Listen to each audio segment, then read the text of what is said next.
I mean, you're welcome to Live to Bubbling 247. This is another episode, and I still remain your host, Tomilala Boinde.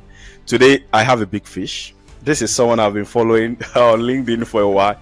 I've been picking his thoughts, and his thoughts are quite amazing. I mean, to be honest, I don't know how to introduce him because he's a man of many parts. He's a business, he's an entrepreneur, he's a brand consultant, product developer, product manager. He's a man of many parts, lecturer, and I mean everything that you can have in one. I don't know how he does his own thing, but with the things I've been seeing that he's doing, they are fantastic, and you really want to learn from his insight today. So today I have Mr. Epaphras Adelabi, and Mr. Epaphras, your name is quite unique. Yes. Let's start from there. I think the first person I've heard of Epaphras was this pastor in Ibadan, Epaphras Adelabi. Yes. So I was like, Epaphras. It's a Bible name, I believe. Yes. Right. Yes. The Bible name. But I've heard in the Bible, I've seen it, but having someone bearing it, what were your parents thinking? Like, name or is it an adopted name you later adopted? No. Okay. To start with, the name was given to me by my parents, obviously, and I kind of like it because it's very unique. But it's quite unique. To start with, not many people know how to pronounce the name, so it got me worried at some point when I was growing up. Yeah. I had to stop people from calling the name. Just call Ekpelumi because that's my middle name. You can call me. So that's very, very easy for people to call. But as I was growing up, I now got the boldness to start correcting people. This is the right way to pronounce the name. Epaphras is just simple, Yeah, it is actually. I went further to know what the name means, apart from the Bible, character that was the man that worked with Paul. So I had to look at what does it mean?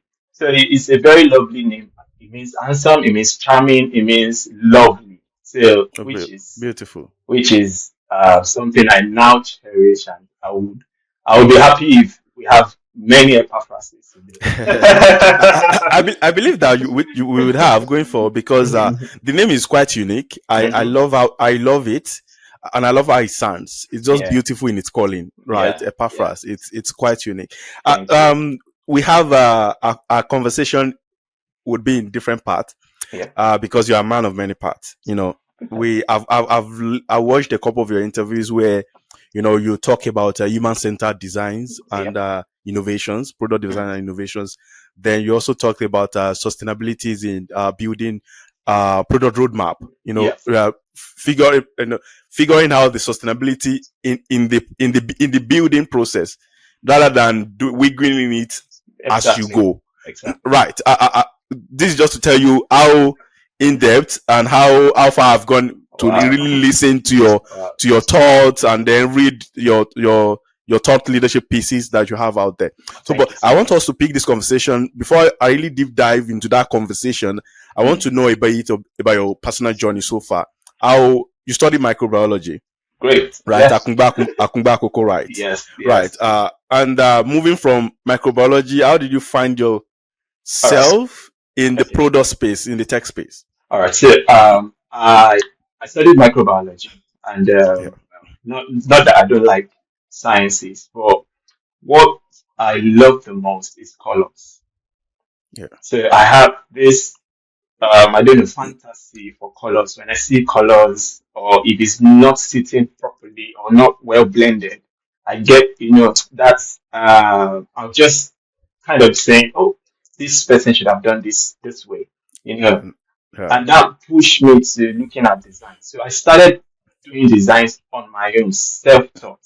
So I think I started with PowerPoint. I love just exploring what PowerPoint is. I graduated, moved into CorelDRAW, from there to Photoshop, and just like that, as the old tech thing, digital, especially for digital design, as it's evolving.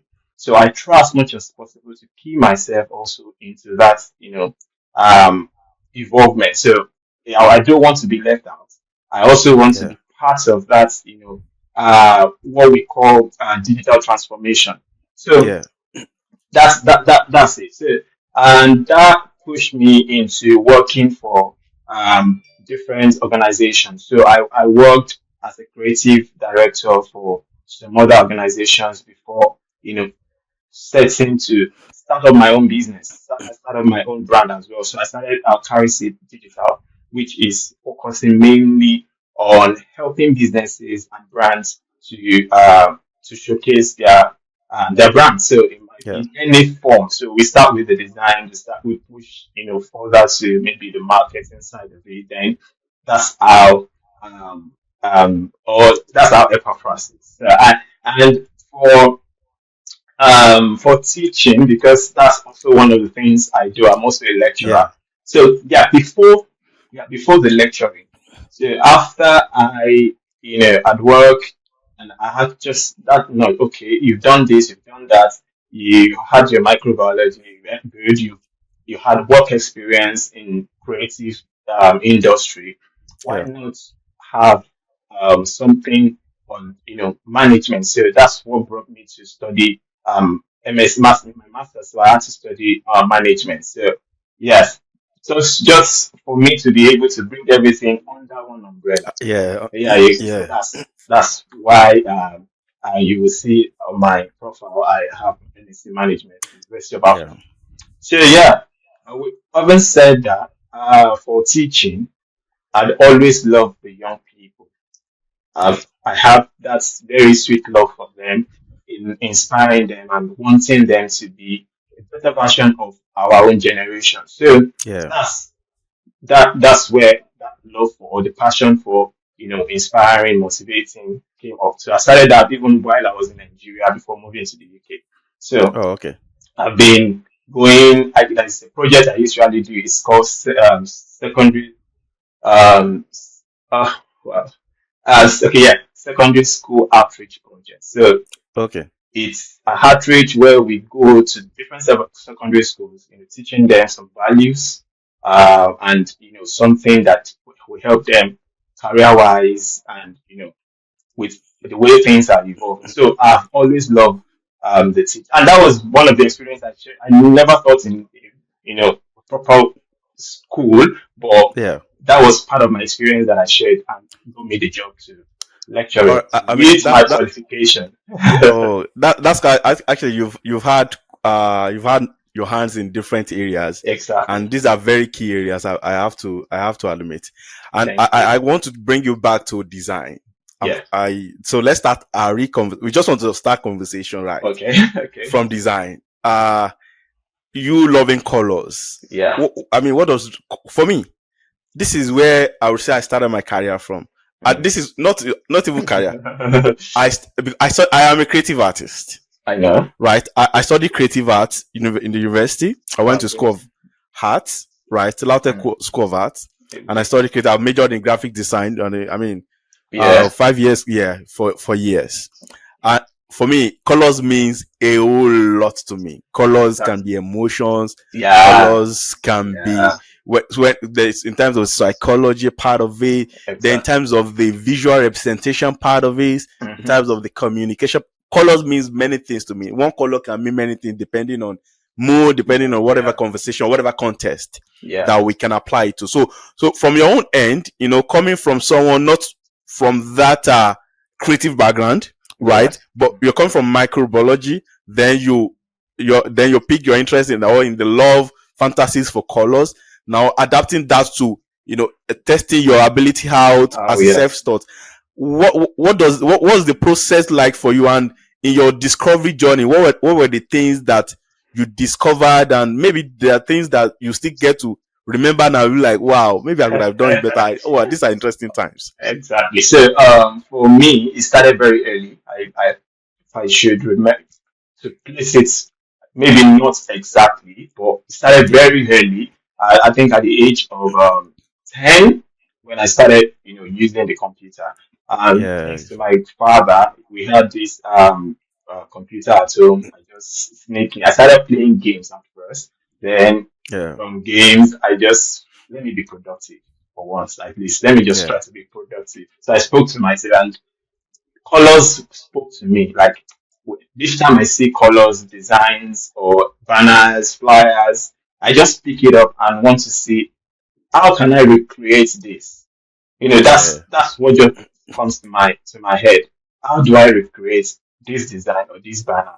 So I started from there, and yeah. So like you said, emotions. So Yeah. Yeah. colors is about emotion. I don't know. Maybe colors were playing with my emotions at those times when. You can never tell. Yeah, they were You can playing with never my tell. they were playing with my emotions those times, and I think they were trying to tell me something, and that was what I Yeah. think I could just pick out of that.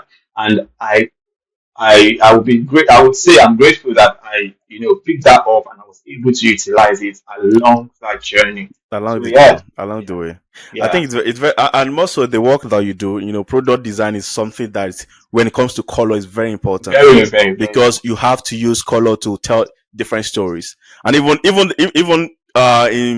in brand development, before you even Yeah, start building product, you have to yeah. identify, okay, What what color? Yeah, market, what color does it suit to this market, right? market For exactly. example, maybe in you want to build a product for heads, there are colors that are attached Yeah, to yeah. There's that a sector, and psychology around the there's color. psychology around that, right? Yeah. Right.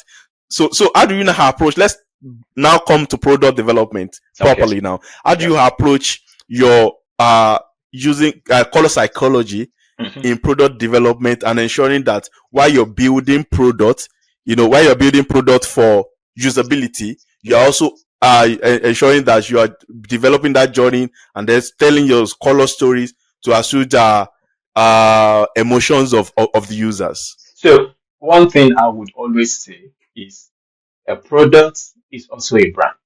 So Yeah. I see every product as a brand. Maybe because I'm Yeah. coming from that, from that wing of From that, brand, yeah. yeah, a brand consultant or a brand strategist. So I see every product as a brand. So and I treat every product as one.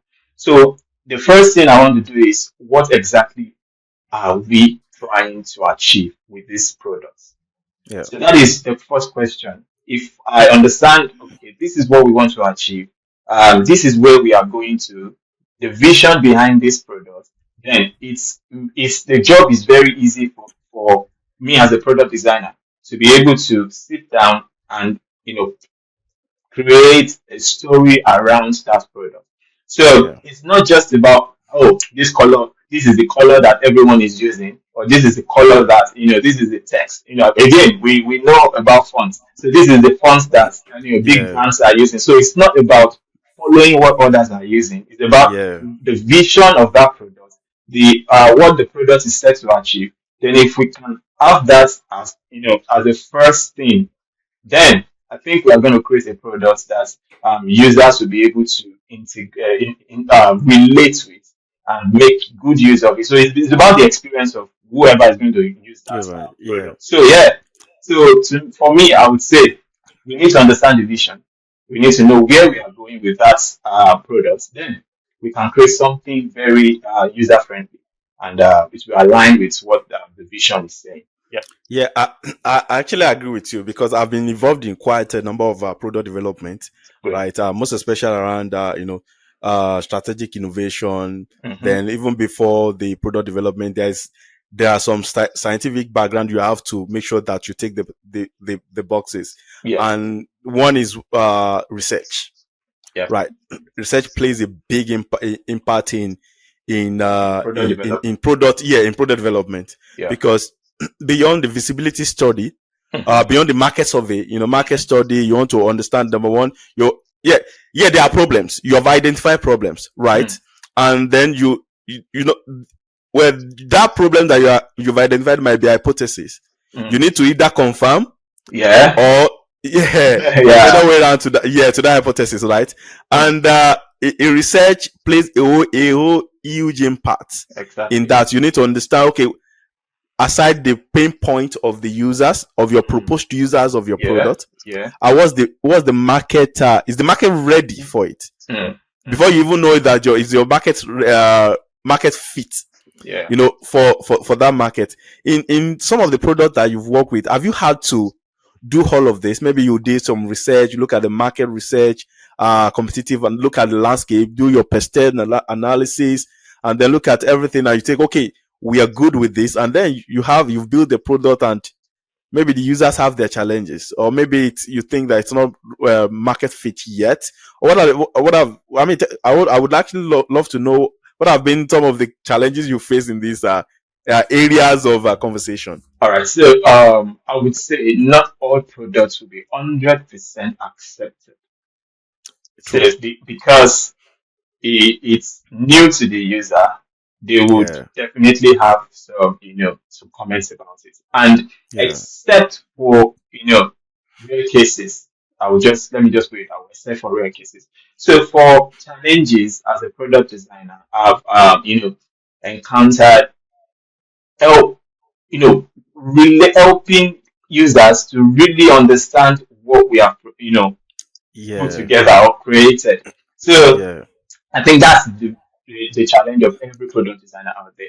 Of course, we create something very lovely. Sometimes your developer can come back to tell you that, oh, you need to do this, you need to rearrange this design or make it Yeah. this way. So Yeah. there is that back and forth between the product designer, the product developer, and and all of that. So that challenge is there. We cannot get it 100%, but at the same time a product is a work in progress. It's never Yeah. going to end. So the moment there is something a new features, we try to input it and when we get comments from the users, we implement those comments to be able to make it user friendly because it's about the users, not about me as a product designer.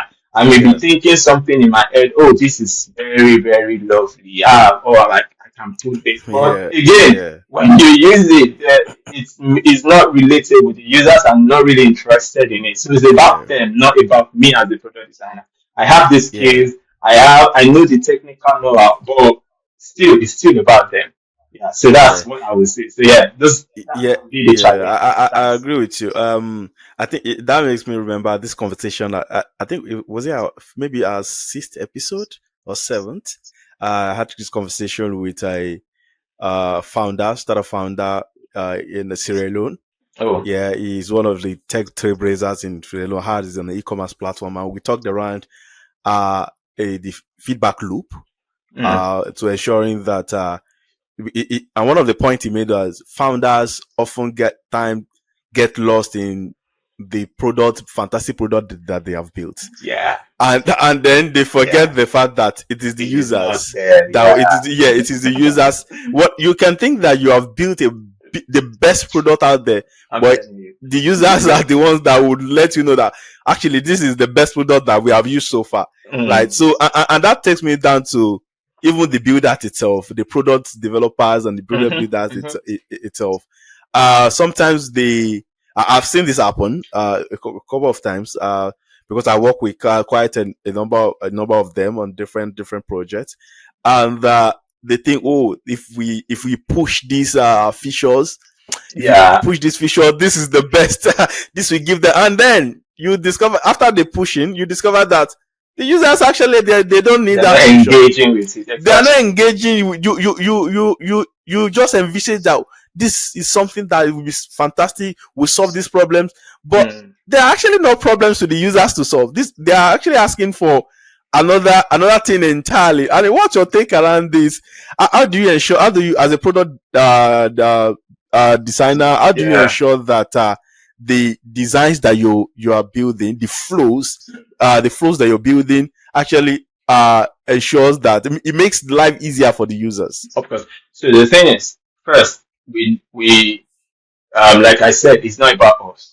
So we Yes. need to go all out there. That's where the research. So we need to do rigorous research to be sure that we are embarking on a project or a product that the users would relate to it. So Yeah. we ask as many questions as possible, do our, interviews, just get the right answers from the right users. And it's Yeah. not about just going. You want to build a product for instance, you want to build a product for students, and you are going to meet drivers, or No. so they are not the real users. You need to go to the real Yeah. users to get uh, their feeling about this product. So it's about that. So we and that moment, if we get it right from there, then I'm Yeah. sure there is going to, at least if you take not 100%, you are 80% covered. That whatever you are going to design is going to speak to the users and they can always use it. But if you just think in your think or assume that there is a fantastic idea in my head. I'm creating a product for students. This, Yeah. this, this, this, that. Then and you go ahead to develop that product. Then, well, Yeah. you, except for rare cases, I'll just put that. I just say except for rare, because some people might win with that. They might just do that and be lucky enough to win with that. But Yeah. yeah, Yeah. that is not always the case. That is not always the case. You have to do your research. It's like as if I know you've done your, I don't know. When I was in my masters, it was like a real project. So that is how we see Yeah. it as well. We do our research. We come to the conclusion that yes, we are ready to go. Then yeah. Yeah. Actually, when it comes to research, that's one of my key. That's one of my key areas. Mm, I've done because I've worked across different. I've been fortunate to work on both at the agency and on the mm. brand side, Well, right? nice. And at the agency, before you even develop whatever campaigns that you have to develop, you have to make your campaigns have to be hinged on data. Yeah. And of course, where does the data come from? Proper From the research. yeah. Right. I've been fortunate to do research for different brands. I mean, say Nestle, say La Casera, and the Union Bank of Nigeria, and all of that. So Nice. when it comes to research, research is very important.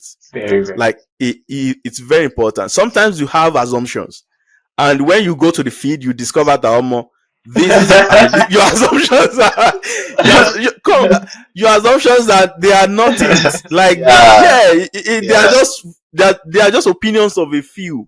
Of course. Yeah. Right. What Yeah. is happening in the market is so different from the realities of what you are thinking is so different from the realities of things on the ground. And Mm, this is why I always say that managers should always be closer to their communities. I They agree. should always have like a process that you get to learn from the conversations and the feedback from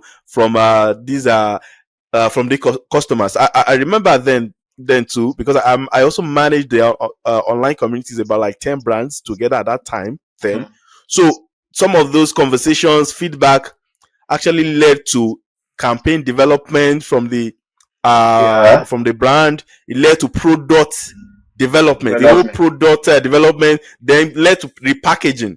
Exactly. And this it is because these brands are proactive, Mm, right? It's because these brands are proactive. But then that takes me to the next question: mm, is some of the feedback of customers sometimes are often it not. I won't say it's not right, but it's not a ready time for implementation. How mm. do you balance that?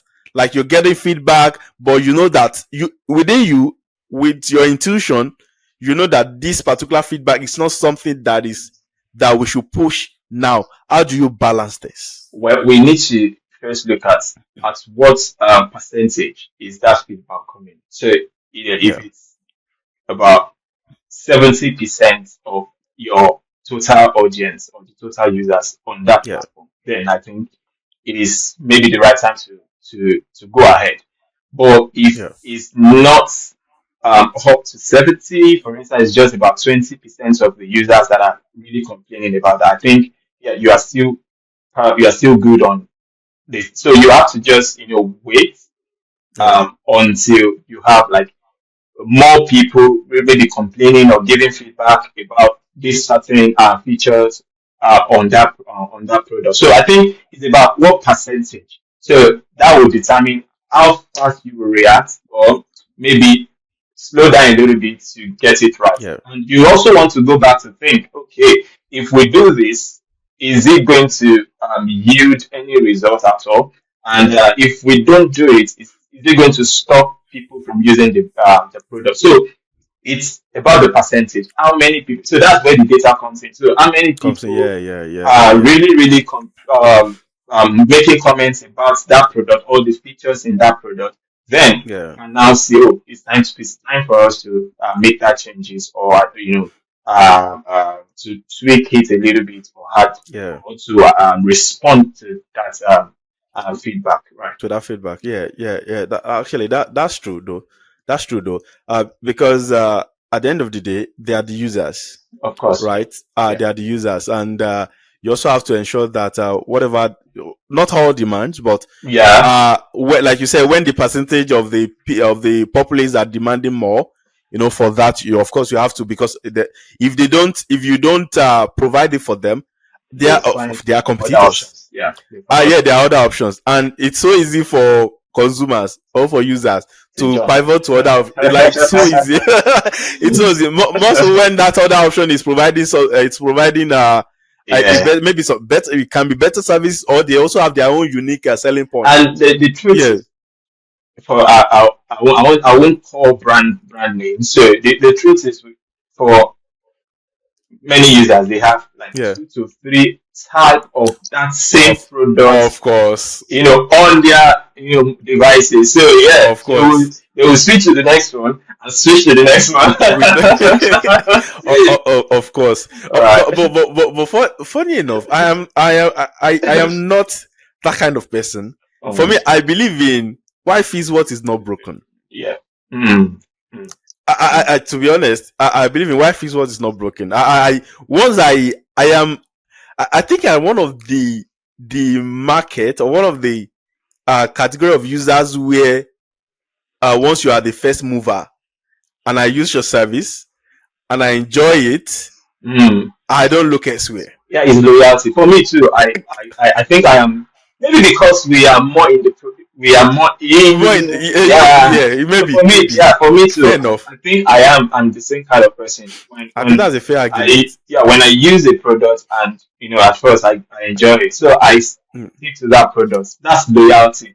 I that don't is know loyalty. what they Yeah, are true, doing true, back end to get my true, attention or to get my true. loyalty, but I But just at least stick to that. they are doing it and they are getting it, and Yeah, I you are there. yeah, They still have you, exactly. except maybe when maybe their services are not up to par Up to, as they exactly. used to be Exactly. before, and then maybe they are then you now want to look and say, Yeah. okay, which other available options do we have to, do I Yeah, have yeah, to yeah. also onboard and then get to use and provide. But for me, I am that kind of person. So I'm that that takes kind me of to, person. before Yeah. I pivot the conversation to the area of startup leadership, I want Yep. us to also look at the new trends, artificial intelligence.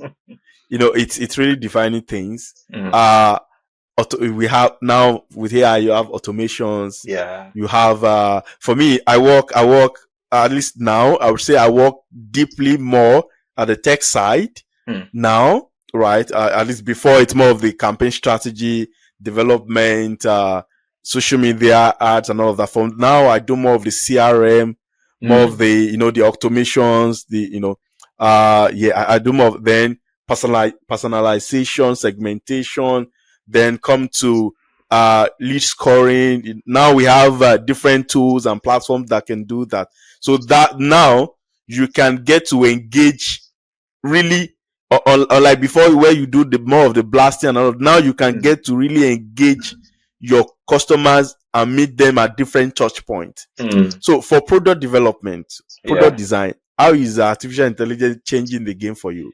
Well, it's for me, it's a game changer, and to be honest, I would say it's also a tool.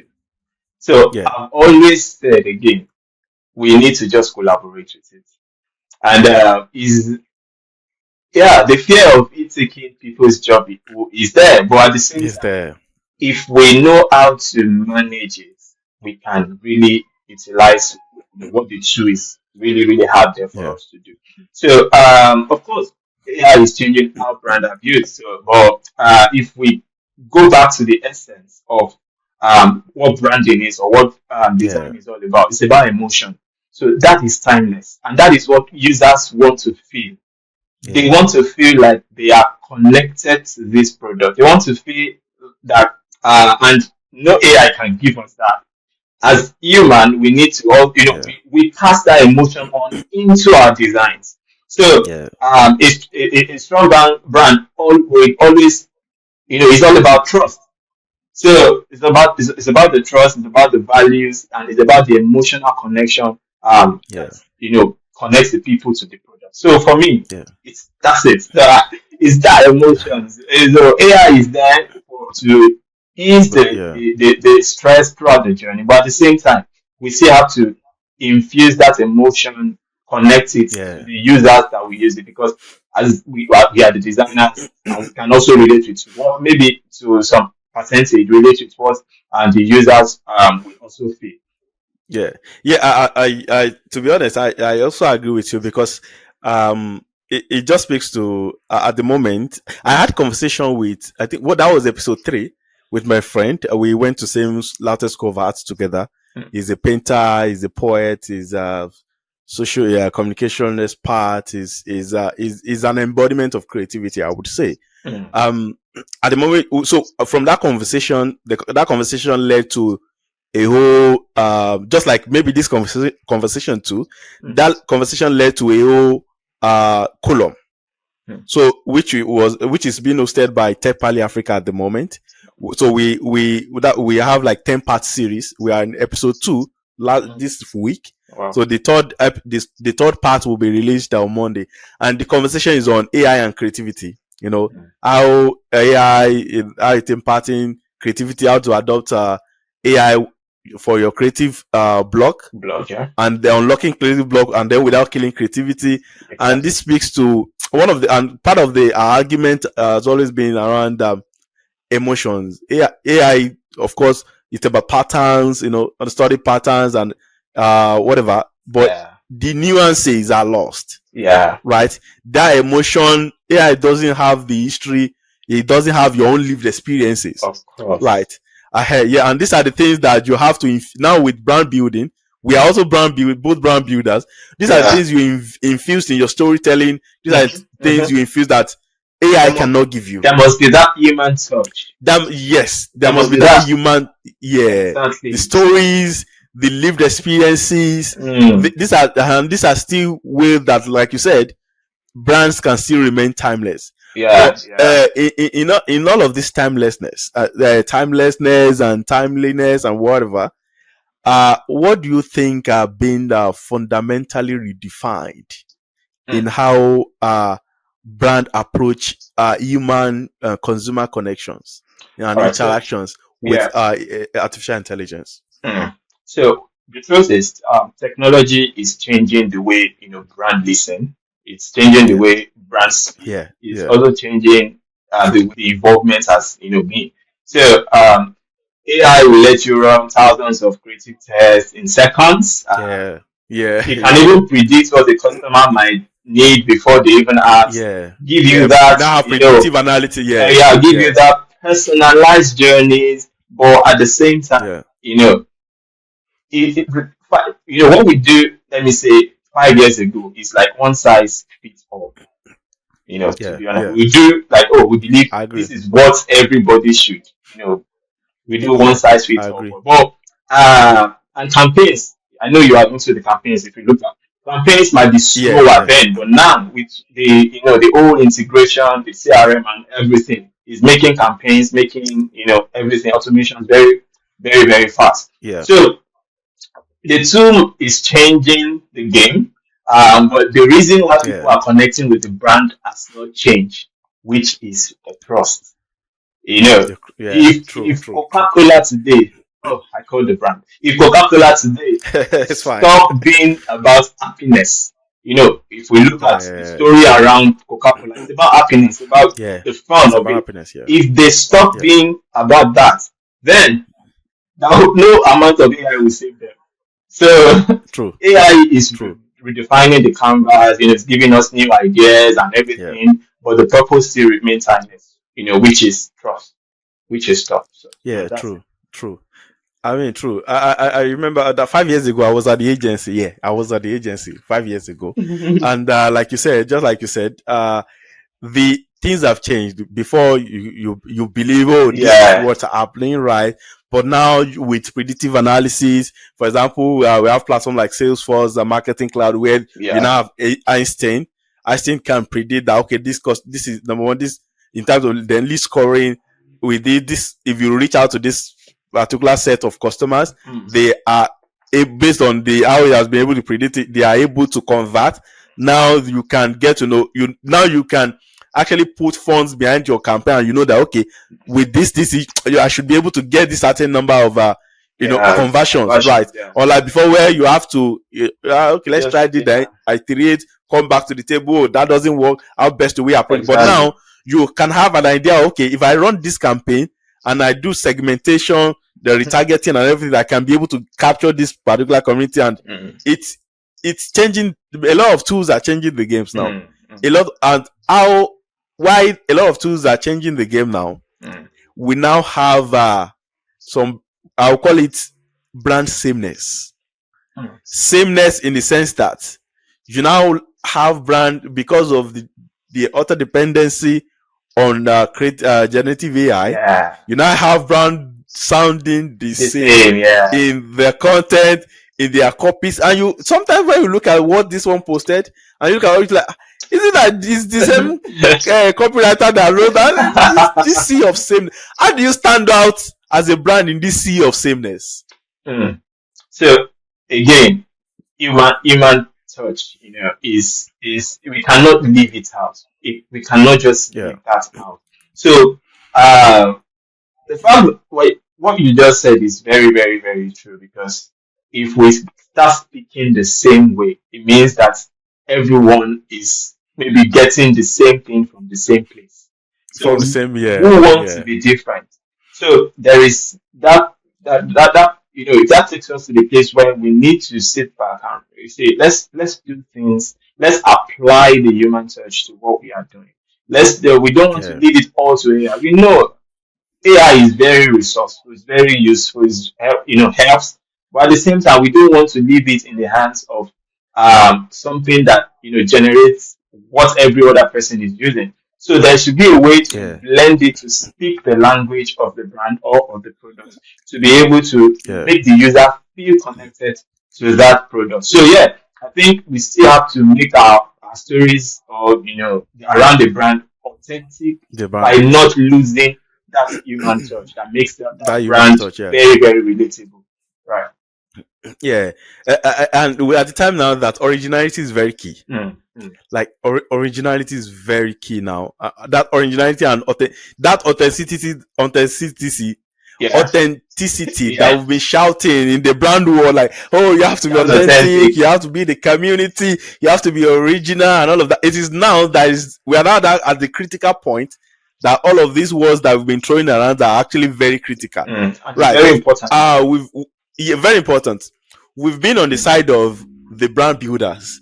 I want us to shift our table. Let's go on the side of the consumers, Mm, right? mm, We now deal with bots. mm. Like brands build bot. Let's say as you engage, you go on this platform, even on Telegram, or even on Facebook. You want to chat brands, and you are saying, thank you for contacting us, thank you. Even on WhatsApp, you are messaging your friends, and you are saying you're getting some messages that, thank you, we are welcome to whatever. How do you feel as a customer? Do you feel that the that human touch, now we are on the part of the Yeah, we are yeah, customers yeah, now, yeah. in you engaging with brand, do you think that things are becoming more robotic rather than human conversations that are very critical for you as a consumer, and that have built your own trust in the brand? So I agree 100% that things are becoming more robotic. Let me use the word robotic. So they are becoming more robotic. And why is that? Because people don't want to leave. Uh, People are trying to make sure that things run without them. Yeah, So yeah, yeah, they yeah, are trying to ensure that, okay, let me leave this, automate this, put the response when you say hello, you get this, you get, my. But I think what some other brands are doing as well is that the moment they start with bot chats, or start with the response coming in from the robot, Yeah. AI, then there will be like maybe some, give it say 5 minutes, then there will be like somebody like a real person to really attend to you. So Yeah. that is also good, because we just don't want to leave everything to robots to, to talk to people. If Yeah. people will get bored, they will get tired, Yeah. because when they keep asking Yeah. the True. questions that you have not automated, that's another thing, Yeah. because Yeah. Yeah. Yeah. you have to automate, think like, okay, this customer or this user should be able to ask this question. This should be Yeah. their need, and you try to put responses in the back end. So the moment Yeah. they ask that question, they get the response. But what if they don't ask the questions That you question. really automated? Then Yeah. that is when I think a real person will come into, Should come in. yeah, Yeah. yeah. So it's good. Yeah. To be honest, it's good. But at the same time, it has its own, negative impact as well. Yeah. I agree because sometimes I just want to engage you like man to man, Yeah, because human that's to human. exactly. I want that. Okay, let me feel that I'm speaking to a human being because Yeah. now we have you build you now have call centers that are fully automated, right? I mean you have different tools now that you train your voice, the voice it would Yeah. call and answer question, and you feel like oh, but it's not human being that is talking to you. Yeah. Like I just feel, yeah, but we are, and to be honest too, this AI of a thing, we are still scratching the surface. Of course, of course. Like I believe that we're still scratching the surface, and there's still a lot that's happening. I mean, look at how creative guys are using AI to tell stories now, Mm. right? Mm. In terms of creating brand videos Videos. as a brand. Now we are going back to we are going back I to see the where other the side of the question table now as brand build as brand build. Okay, no, let me still leave us on the side of the consumers. Okay. Before you see, brand tell stories with real humans, Mm. right? I mean, you are we do let's say TV adverts. Mm. You see faces, known faces. They tell stories. You see them acting different scenes out, and you can feel that connection. Oh, this is Shola Shubo Ali featured in this advert. He talked Mm. about this, blah blah blah blah blah. You can feel that humanness in the advert, and that builds your trust because you can see people that you love. Mm. Like, but now we have VO3, we have different platform that you use to just prompt, you generate brand advert, Mm. product advert from it. How, as a consumer, how do you look at this? Does it strike something in you? What strikes in you when you see videos adverts like this as against the past adverts that you used to see that have that humanness in them? Yeah. So I think as a consumer, I can tell, because I've seen it from one, And I've yeah, been seeing it before this, yeah, the invention of artificial intelligence. So yeah, we can see it, we can tell it immediately. We see it, we can really tell. Oh, this is not real. So yeah, but yeah, at the same time, we cannot just say it's not real. Then we need to take that out. We need to still find a way to interact with it. So there should do. I will continue to say that it shouldn't be 100% left to AI. It shouldn't be 100% AI driven. So there should still be yeah, that touch of human, because brand identity used to be expressed through logos, it used to be expressed through color palettes, it used to be yeah, slogans, those things. But if we, but now it's about behavior, and that is what AI is yeah, about, behavior. So yeah, that's what the AI would want to is all talking about. But for we as a creator, okay, for we as the consumer, we can yeah, tell, we will feel it, because it's about our feelings. It needs to touch us. Like there is a message yeah, you are trying to pass to yeah, me. There's a story you are trying to tell, and Yeah. Once we are convinced, or once we feel that, we can feel it the same way, then I think every consumer or users will buy into that story. Yeah, because we have to feel it. So no matter how you use the artificial intelligence, you can, well, I told my students some days ago, I said artificial intelligence is not ChatGPT alone, because Yeah, of course. Yes, because yes. I want them to understand that that is not just AI. Yeah, The electric cars, or those things you see, that the cars driving themselves, your Siri, yeah. your The artificial Alexa, intelligence, they yes. are a product of Yes, artificial intelligence. They are good. yes. They are Yeah, serving some purpose, but at the same yeah. time, it will never behave like human. So the behavior will be True. different. So, and Yeah, that is where the feeling, as human, I want to be able to feel what you are trying to pass as story or as message to me. So that would make me interact with that product, or that brand that brand. yeah. Well, true. True though. Now let's move to startup leadership. I mean, if we continue this conversation on product, artificial intelligence, Yeah. brand, whatever, we can have a whole full conversation on that. Mm, But I actually want us to also touch on startup leadership because it's very important. I speak with startup founders, mm, because this platform also we have conversation with startup founders, product builders, ecosystem builders, and thought leaders like yourself mhm, that you cut across different areas of all of these thematic focus that we have.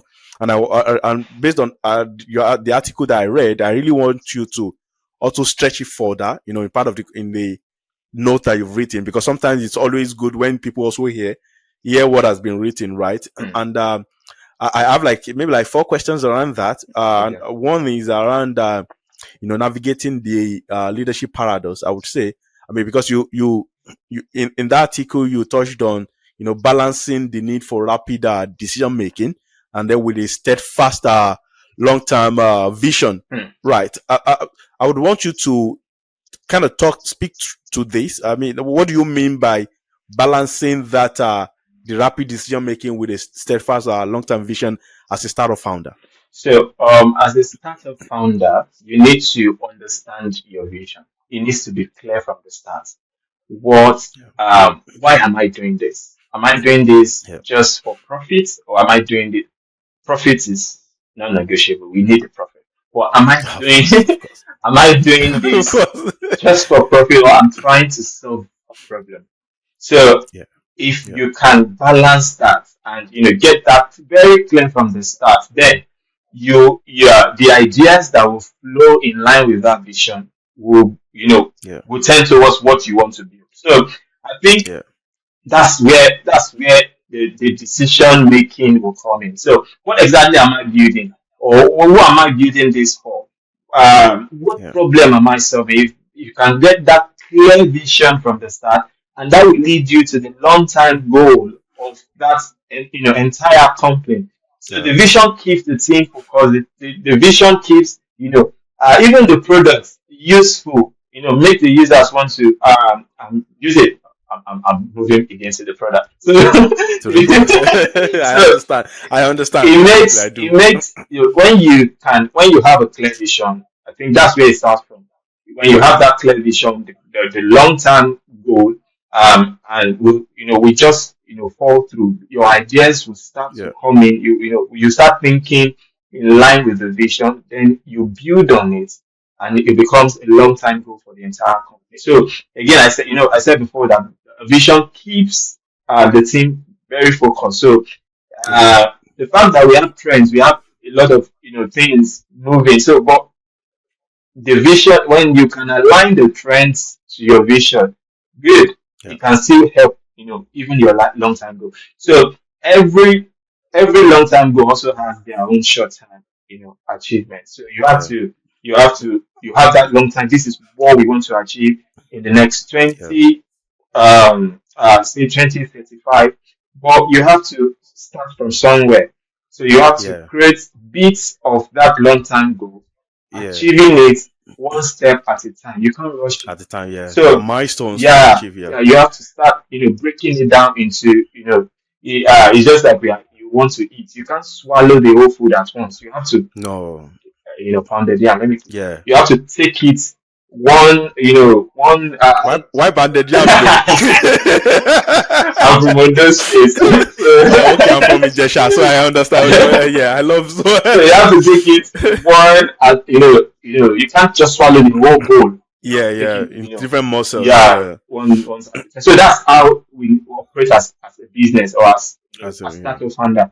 We need to take those bold steps and, just do what you want to do. You have that long time goal set, but you have to achieve. yeah. You have to go about achieving them, one step at a On time. Yeah. stop at a So time. yeah, that's I mean, they always say that slow and steady wins the race, and it's also always good that because sometimes you want to. It's a marathon, like they say. It's a marathon, not a sprint, yeah, right?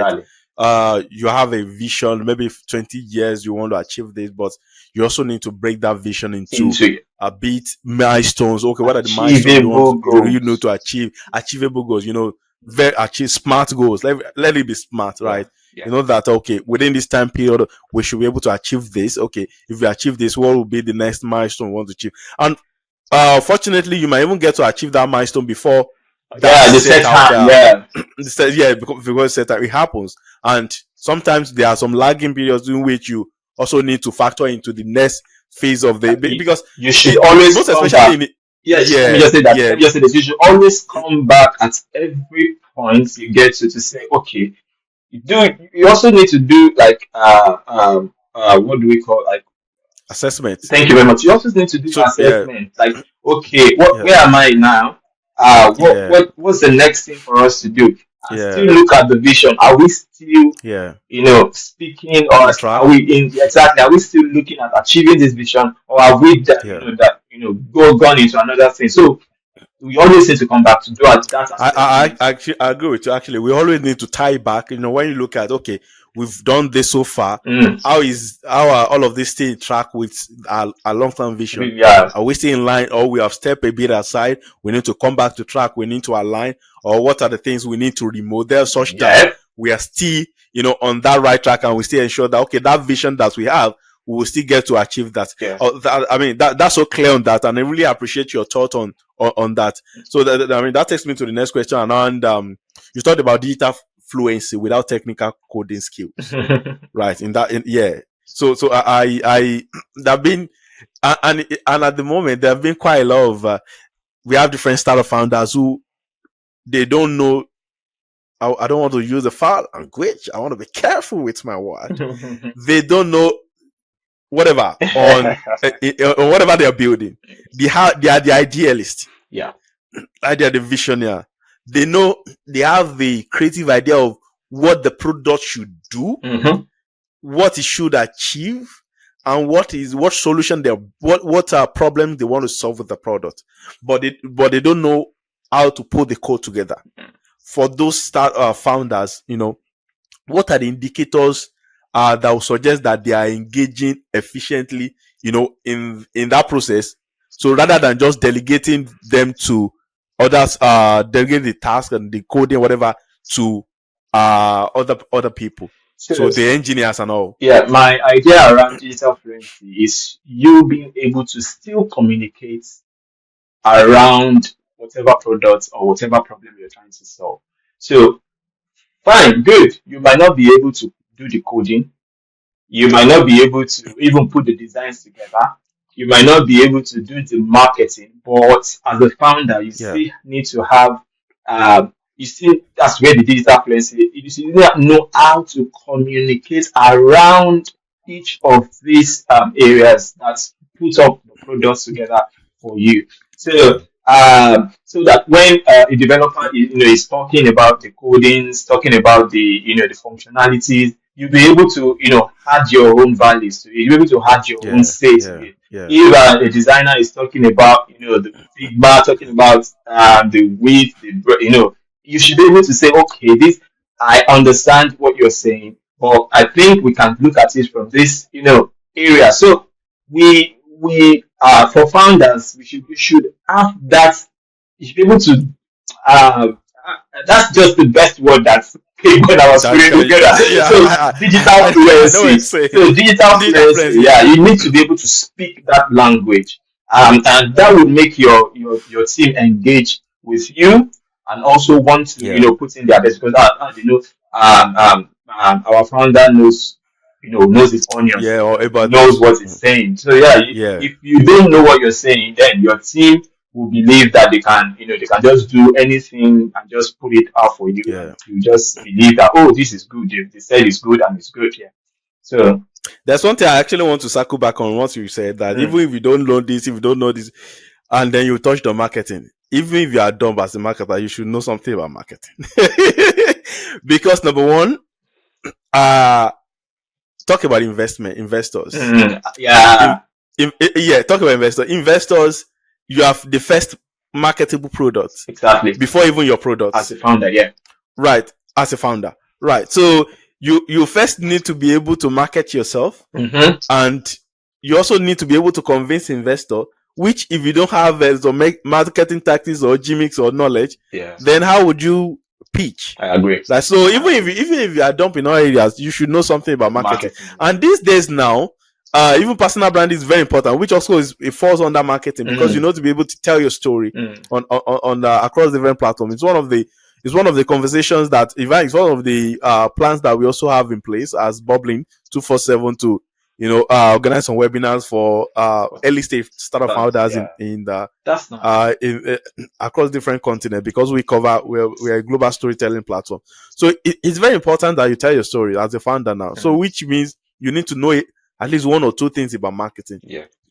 If you don't know anything, you need to be able to tell your stories. You need to be able to, that way you also build trust, and then that trust will trickle down on your product, on the Products, product you're exactly. building, Exactly. while you're also, pushing uh pushing your product. So that takes me to one other point, where another point that you mentioned around feedback, cultivating a feedback driven culture, Mm, right?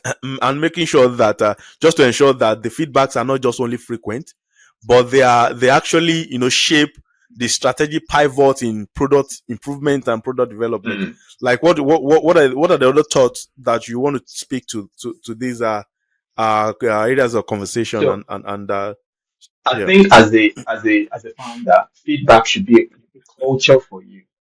You should yeah, always, because that is what you leverage on to make your decision. So that's as a founder. So you need to make feedback, getting feedback, or making use of the feedback as a culture. So yeah, you just don't want to guess. You don't want to assume that, oh, this particular product is working. This particular team, because you're not just managing products, you're managing the team as well. This particular department or team, they are doing their, so you want to get yeah, feedback to be able to make accurate decision. So because there are signals for you, feedback is yeah, like signal. So there you want to make accurate decision, and you need the right feedback, because that's what drives your leadership. your You leadership, need feedback from the team, feedback from the yeah, users. So we give you, yeah, okay, yeah, I think we are doing well on marketing because of the feedback you see.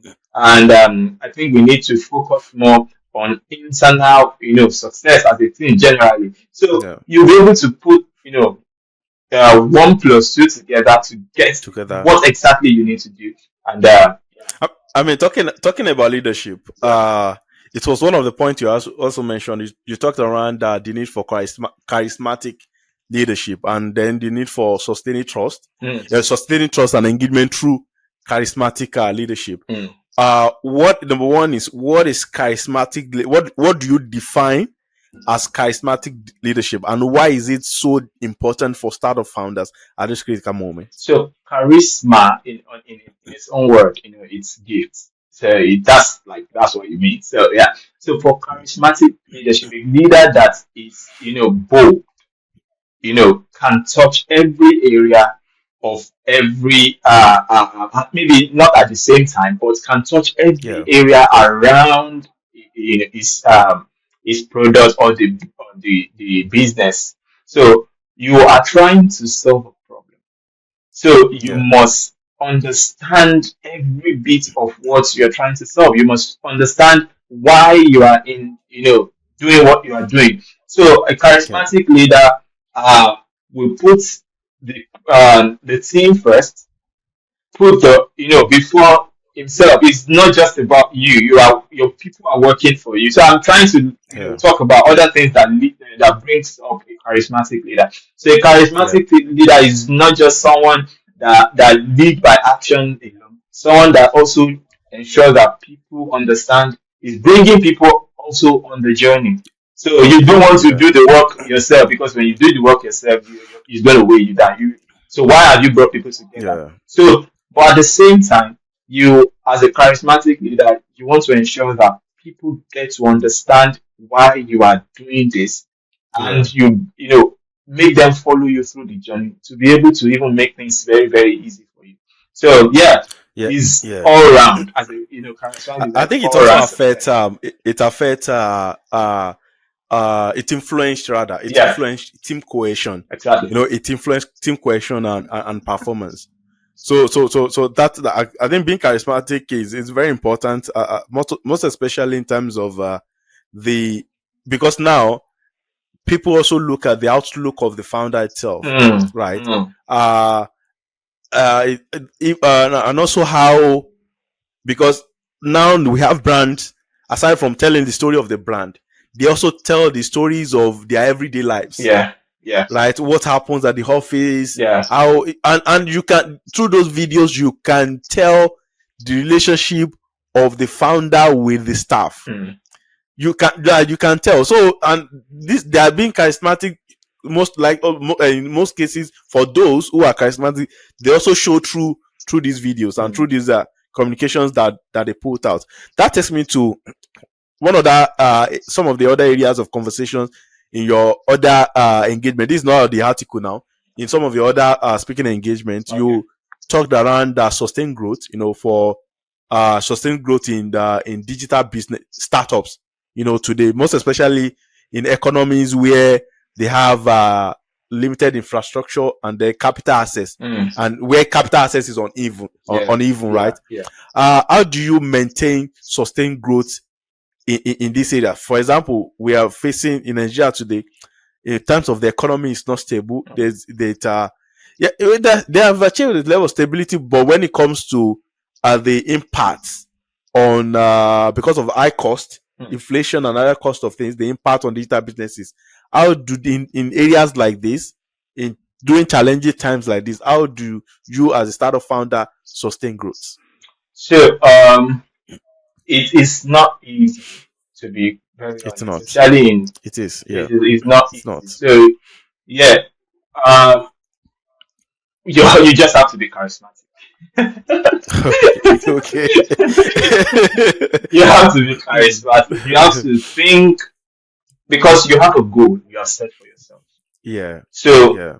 and well, as you understand the problem, I would say you understand the problem more than the team you've put together. You can only Yeah. interpret the problem, or you can Yeah. only interpret the solution for the team you're going to be working with you, but you Yeah. understand it better than them. So that puts you in a position where you need to be all out to getting the Yeah. result you want to get. So I think as a startup founder, you just have to put yourself out there.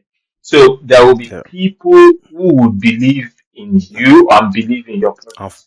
So I'll give you money. yeah, exactly. They want to invest in that idea, Yeah. invest in. Yeah. Sometimes they want to invest in you. So because you're able to sell yourself, put yourself out there. So yeah, and it's not easy getting those kind of people in our, I know, in our.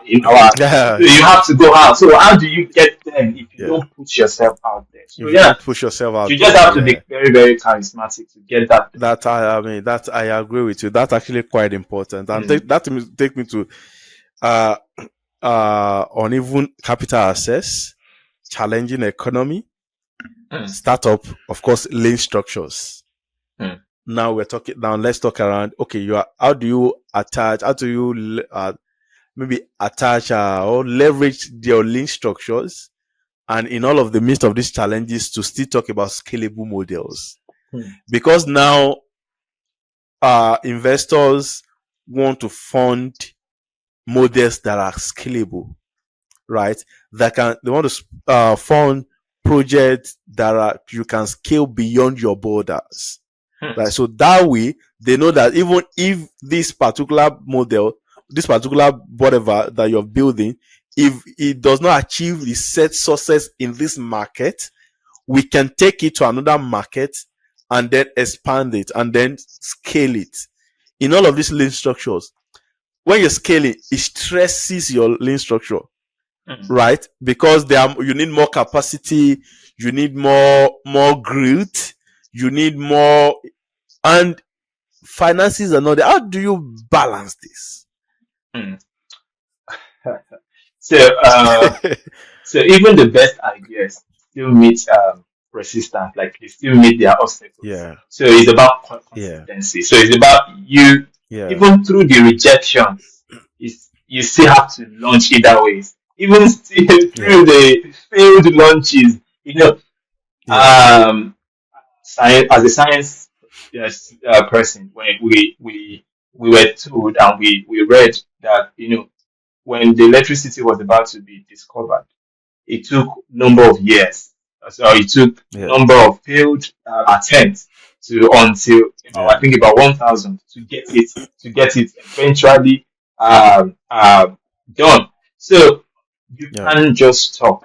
You cannot just stop because you failed at one, or you missed an opportunity. You still have to put yourself. So that's where you need to come back. Okay, what have I done wrong? Or have I selected the wrong team to work with? Am I not? yeah, Is this the right product for now? Uh, you know, what do I need to do? So there must be that self realization. You come to a self yeah, realization to be able to say, okay, this this is not the product for now. This is not what yeah, I need to do for now. Okay, what do I need to do? So that's where partnership comes in. So yeah. It's very yeah, important. if you Collaborations, exactly, yeah, if you don't understand how you need to be about it, you can partner, you can collaborate. yeah, So work with people who understands the pattern, who understands, yeah. and who can even draw, the those connections to you. So I think To you, you yeah, don't just have to stop. And that's where the grit that I'm really, really trying to talk about comes in. So yeah, you have yeah, to be yeah, very, very bold. You have to be very bold. So don't just let go. You can change the direction, you can reinvent the model, but don't yeah, just let it slip away, because you know what you are trying to solve, you understand the problem, and you also know the recommendations for the problem to get the yeah, to get the adequate solution. So yeah, you just have to put yourself out there. You just have to do it, react to it, and make it fast. So yeah. put yourself out there, be audacious about it, Best responsible, yeah. collaborate with Collaborate, people, yeah, and you will see that yeah. in no time you're getting your expected result. Yeah. Wow, that's a roadmap that Yeah. you've just highlighted. Right. Before I let you go, we've spoken for over 1 hour. It's so interesting. And I've enjoyed that conversation. It's uh, I mean because it's not an interview. yeah. Just like you say, it's not an interview. We kind of align on different Different. things Yeah. because we've played in different sectors. But now I want to move to the last part of the conversation, Mm, and I won't take long. It's around your work as a business lecturer, yep. as a lecturer, Yep. right? Because this work is very critical in terms of mindset shifting, Yep. right? And also more critical at this present time that you are co-creating with AI, Mm, right? And different mm, other technological advancement that we have. Uh, so what mindset shifts, are very essential for the next, let's say, next generation of entrepreneurs, next generation of product develop builders, mm, next generation of brand managers, that are, of course, that will be leading the next level of entrepreneurship going forward? Right. So What mindset shifts are so essential for them? I think, to be honest, we let me just be very, very practical this time. So we, as Yeah, teachers, the most challenging thing for us now is making, our students, they just want to get things done very fast. And yeah, that even lean towards the way they produce their maybe researches or assignments or yeah, everything. So what I used to tell my students is, um, especially with the question, just to align with the question you asked, yeah, creativity is not enough. Is yeah, not, you also need to understand distribution around entrepreneurship. So you yeah, need to understand, how do I get myself? I'm not even going to use products for now. How do I get yeah, myself as an entrepreneur from this level, from this point to this point? Because yeah. it's a journey. It's It a is. journey. So I usually tell them, first, from now, what speaks to you as you are, as a student, as a college student, what speaks to you? That is where you find the most interesting thing you might want to do. So Yeah, I teach the management and administration students. I also teach a bit of digital tech, so digital technology for yeah. business students. So I talk to them about how they need to understand how, content are being, produced. I talk to them Produce. about campaign ideas they can generate, how they Yeah, can generate campaign ideas. And to be honest, we practice that, even in class. So for looking to, like, in 5, 10 years, this kind of how do I put this? So this kind of initiative will continue to come up. So we see people want to do, let's say, cyber security. They want to go into yeah, um, uh, um, all this, new tech role, AI, machine learning. So, and yeah. that's one of the things I'm telling them. You see, how can you see yourself working as a machine, as an engineer in this area? You are studying business today, you are studying, this today. But yes, if you have the right resources, you can get yourself into into those spaces. Is I told them I started from Yeah, being a microbiology, but because of my passion for what everything that led me to where I am today is based on passion. My passion yeah, for young people led me to, working as a lecturer. My passion for colors, my passion for great designs led me to designing or building, working with product, working to design a product. So yeah. everything that will bring anyone to anywhere is their passion for what they want to do. So that's all I used to tell them. What exactly speaks to you? What's your To passion? you. What do you want to do? So see how you can align that with the digital world of today. Where do you see yourself working? What do you love to do? Then that will create a pathway for you to get to where you want to go, especially in this digital era. Right. This is era. Wow, that's quite profound. Yeah. I would say that's quite profound. And now let's look at it. Talk about digital era. Mm, Right. Let's look at it.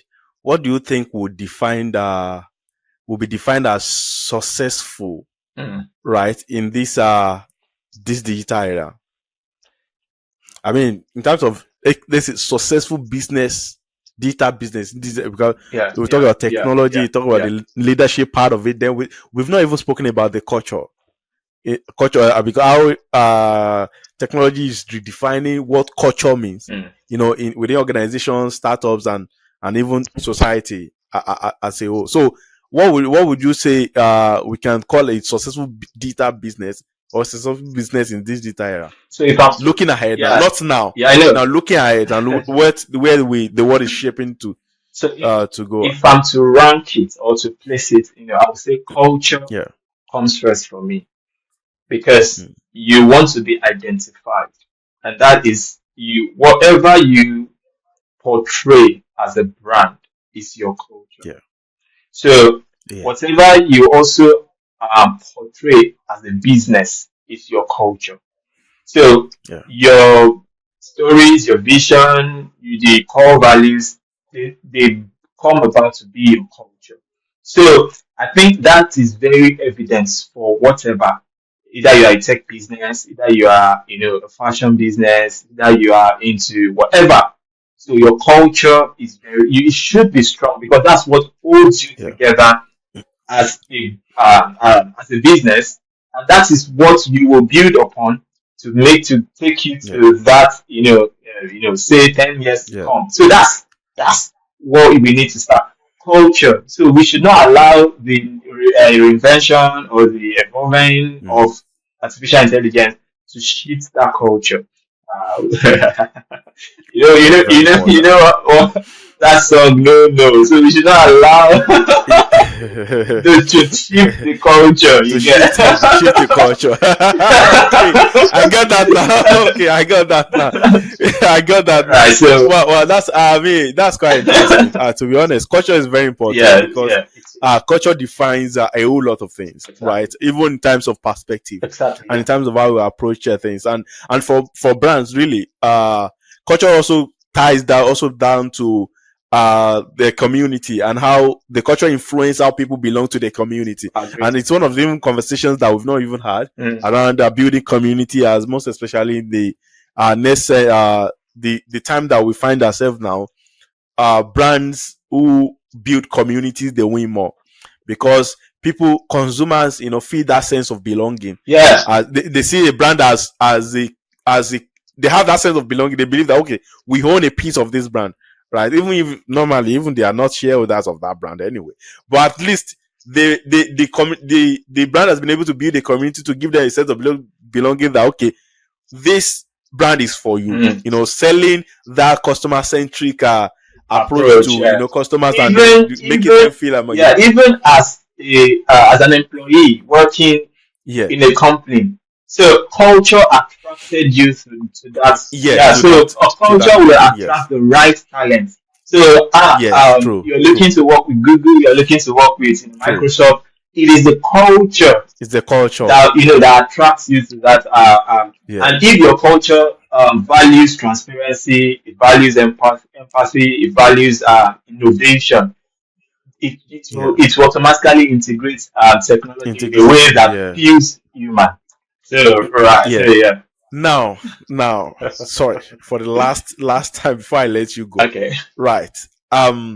I had this conversation. Our very first episode was this conversation with S product manager, S product operations manager Mm, with Microsoft. mm, Right. And we talk around how he spoke the fact that it is organizations that still retain their culture, and then over having technology to displace culture in the organization. That if you need to retain your culture and then integrate technology, make technology work with your culture rather than having technology to displace your culture. What's your take on this? remember from this our conversation, I said the fact that we have technology or we have Yeah, the evolving of new technology, we should still be able to make them meet to at a point. meet at a point. Yeah, So it's such a beautiful idea, from Microsoft, still making technology speak their culture, yeah, yeah, express that culture, because the consumers will not understand it. yeah, They don't yeah, know, yeah. they won't know the difference. But you, True. as an organization, you are able to make that technology express that culture, which is very Yeah, very very very interesting. So I think I agree. And if I'm going to also I would also try to adopt that. It's a very very make technology speak your culture, speak with your culture. Yeah, express your yeah, culture, then your consumers will trust you more. yeah. Yeah, they will see it as Even being yeah, authentic. Yeah, he spoke from someone inside, exactly. trying to, yeah, he spoke of someone, and it's something that we consumers also we could feel from how we engage Engage with with the that. brand. So Yeah. Mr. Epaphras, it's been a good time with you. I've enjoyed our conversation. Thank It you. feels like we shouldn't end it, but we can always have a second part where we also talk on, maybe have a thematic conversation Yeah. topic where we really, dive deep and then try to analyze and speak deeper on that. Mm. But on this episode, this is 1 hour to 20 minutes, and yeah, and I've enjoyed every bit of it, and I know that our listeners, are those people who would watch this conversation, will really enjoy it. And then because there's a lot to unpack, there's a lot of insight to share with the global audience. Mr. Epaphras, once again, I want to say thank you for coming on the platform to share your insights and your thoughts around all of the conversations that we've had: product development, the next brand building, brand consultancy. We talked around technology, we talked around culture, we talked about the entrepreneurship, we talked around even your work as a lecturer, and how mindset shift, how you need to have a paradigm shift in the way you approach brand building, product development, and everything, as technology continues to disrupt the space that you play in and the space that we find ourselves. So thank you so much for joining us for this conversation. And to our listeners and viewers, thank you so much for joining us for this conversation on Bubbling 247 episode. Till your next episode, keep bubbling. Thank you.